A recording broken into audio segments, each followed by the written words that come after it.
to what it was like. I mean, obviously, we've been hearing a lot about the story of Jane and Thor from Thor's perspective, mostly through ghosted, unanswered calls and voicemails and things like that. What was it like, not just to have Jane come back, but to have Natalie come back for this one? Fantastic. I started this journey with Natalie 11, 12 years ago, and Taika pitched this story to me a few years ago, and I was thrilled and excited, but mostly to work with Natalie again. She's a dear friend and incredibly talented, and I love what she had done in the previous films.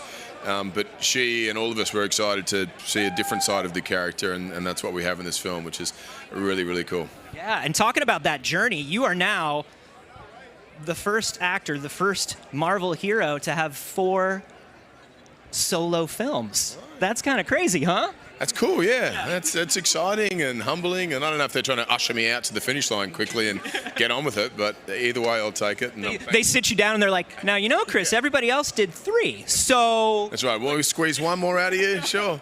Look, I've loved every step of this journey, and each time I do a Marvel film, I think this is the last one, and not for me, but I think someone's going to be sick of me, and to be asked back again and again, and to be here with 8 or 9 films now with Marvel is a dream. So. Well, we saw a real shift in Thor around in Ragnarok, and it seems like you get to have a lot of fun with these. Absolutely. And look, each film we got the opportunity to do something very different, and that comes from working with different directors, having a different story, different scripts. In particular, when Taika came along, both of us had said we're ready for something differently creatively from the character, and it was a beautiful script that offered us that opportunity. But he is a master at sort of misdirection, and just when you think you have a grasp on what's happening, he'll change it and give you something else, and that's what makes there's a sort of unpredictable nature to his storytelling across all of his films. But in my experience with the Marvel films that we've done together has just been unlike anything else I've done.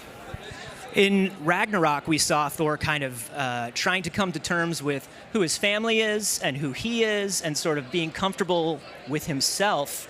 And I thought that was such a fun thing to see. What would you say is Thor's journey this time in Love and Thunder? What is he looking for? Without giving too much away, it's a journey of self-discovery.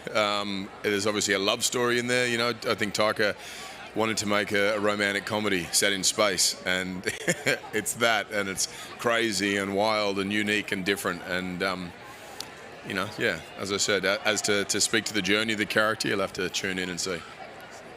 Well, we cannot wait to see it. We cannot wait for everybody else to see it. Chris Hemswort, thank you so much for joining us. Thank you very much. Thank you very much for having me. Excited for you all to see it.